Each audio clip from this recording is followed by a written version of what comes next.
guys, and welcome back to Kate in the City. Today I wanted to do an update on these cabbages. Here, let me get on this other side so you can see them a little better. So these were cabbages that we got from Granny's Seeds, and we sprouted them and we put them in this deep water culture. Well, we put 4 of them in there, and I accidentally killed one. I dropped something on it and broke the stem, so that wasn't any fault of the seed, that was my fault. And we also have this one that I put in a little frosting container actually, but it's growing really great.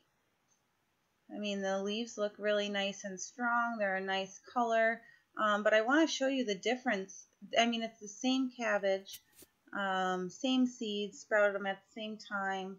But look at the difference in the leaves, and it's been like this since I put it in this little container. I mean, they don't really look like the same plant. But I'm going to just keep on growing them, and we'll see. Then we got this little tomato over here that I just stuck in there, just so that it can grow there till it gets a little bigger and I can transfer it into something else. Let's take a look at some of these roots. Now, early on these got hit with some pythium, so a lot of the roots were damaged, and so we're kind of just starting to regrow roots. But yeah, they're still looking pretty good, I think. They're nice and white now. All the brown roots I was able to slowly eliminate. As you can see, this one's getting some longer roots on it too. My goodness, if I can get it back in here. Oh no.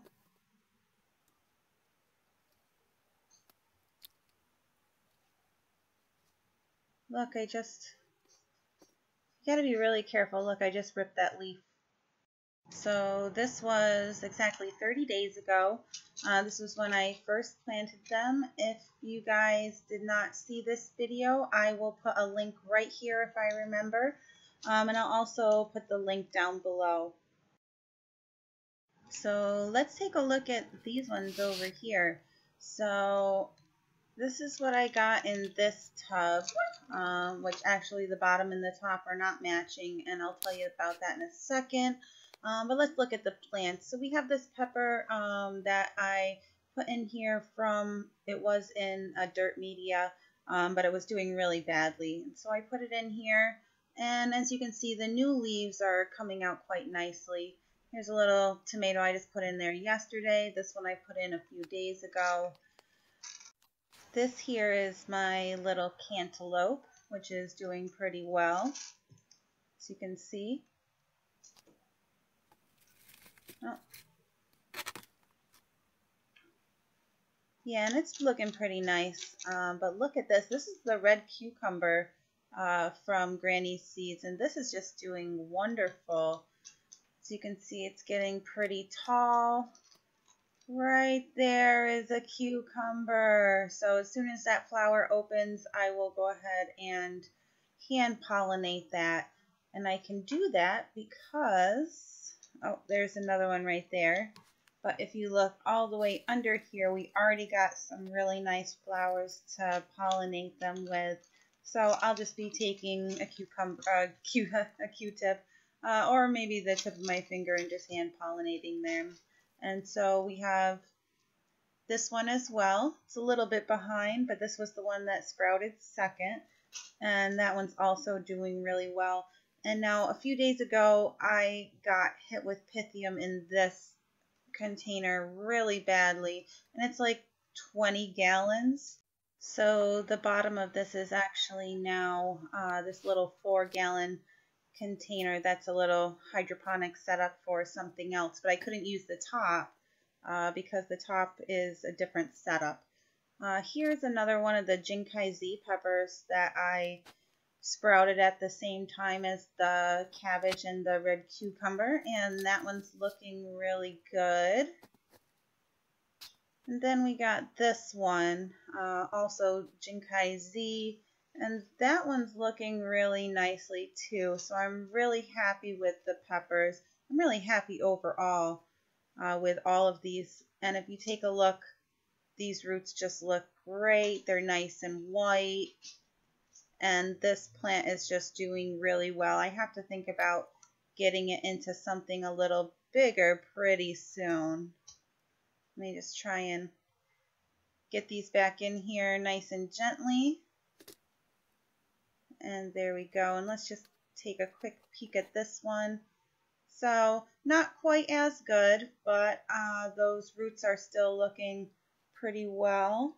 They're getting pretty long. They're nice and white, so I'm happy with that too. So I'll just put that to the side. Roots in the plant. Like I said, they got hit with Pythium, and I gave them a shot of H2O2. And I mean, this had a ton of roots, and they just turned brown and fell off. It hits really quickly, so you really gotta keep an eye on them. I check my roots every day, and I still got hit with it twice so far in the last couple of months. The larger one of the two tomatoes got hit pretty hard too. I'm going to try and pull this out here so you can take a look. This had a pretty good root system, and now it's just got barely anything. So what you really need to do at this point is, once you sterilize whatever container you're using, put in your new solution, is you want to top it right back up like you're almost starting over, like you just first put them in so that they can regrow a decent root system. Up here, I just have, on top of this little light system, I got some stuff growing here. Let me pull these out. I've got a black horn pepper here that I just planted. Oh, what's this one? I think these are hot cockles. Yeah. So some cockles. Hopefully those will sprout soon. Then I got a couple more here in the back. I've got a Jolokia chocolate naga, which is a ghost pepper. And let's see. Oh, and a yellow lantern pepper as well. So hopefully those will sprout soon. Keeping them on top of this light gets nice and warm. I just covered them with a piece of aluminum foil I had laying around. Seems to work well enough. So there's just a little update on what's going on in my house in January. You guys, thanks so much for watching. Please give us a big thumbs up. Make sure you subscribe, and most of all, share. Thanks for watching Kate in the City.